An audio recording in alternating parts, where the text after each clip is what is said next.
సైకాలజీలో meta emotion అని చెప్పి ఒక కాన్సెప్ట్ ఉంది.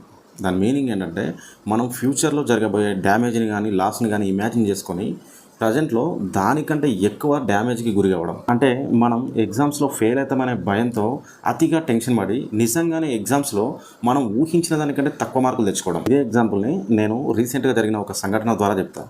మా ఫ్రెండ్ ఉండేవాడు. వాళ్ళ మదరు రీసెంట్గా వాళ్ళు ఇల్లు కట్టారు. ఒక 30 lakhs పెట్టి ఇల్లు కట్టారు.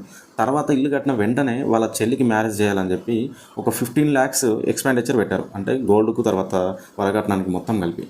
అయితే ఇప్పుడు ఆమెకి ఏమైందంటే రీసెంట్గానే ఇల్లు కట్టడం తర్వాత పెళ్ళికి భయంకరంగా అప్పులు అవుతున్నాయని ఎప్పుడూ టెన్షన్ పడేది. ఆమె తిండి తినకుండా ఎప్పుడు ఇమాజినేషన్లో ఒక వరల్డ్లో బతికేది.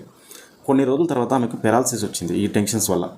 ఆమెను హాస్పిటల్కి తీసుకెళ్తే అక్కడ బిల్లు 10 lakhs అయింది. అంటే ఆల్రెడీ దాదాపు వాళ్ళకు 20 lakhs అప్పులు ఉంటే ఈమె టెన్షన్స్ పడడం వల్ల అనవసరంగా ఇంకొక 10 lakhs అప్పు ఎక్కువ అయిపోయింది అనమాట. దీన్నే మెటా ఎమోషన్ అంటారు. ఇప్పుడు ఆమె టెన్షన్స్ పడకుండా సాధ్యమైనంత వరకు నిదానంగా కట్టుకుంటాం అనే ఉద్దేశంలో ఉండింటే ఈ 10 lakhs ఎక్స్ట్రా అయ్యేది కాదు కదా. సో మనం కూడా మన లైఫ్లో చాలా ఇలాంటి సిచ్యువేషన్స్ ఫేస్ చేస్తాం. అసలు లేని దాని గురించి ఎక్కువగా టెన్షన్ పడి ఎక్కువ ఊహించుకొని సిక్కుకు గురి కావడమో లేదంటే ప్రాబ్లమ్స్ను ఫేస్ చేయడమో జరుగుతుంది. కాబట్టి మీరు ఇలా మెటా ఎమోషన్స్కి గురైనప్పుడు వాటిని కంట్రోల్లో ఉంచుకోండి. అంటే మనం టెన్షన్ పడినంత హార్డ్గా ఏముండదు లైఫ్.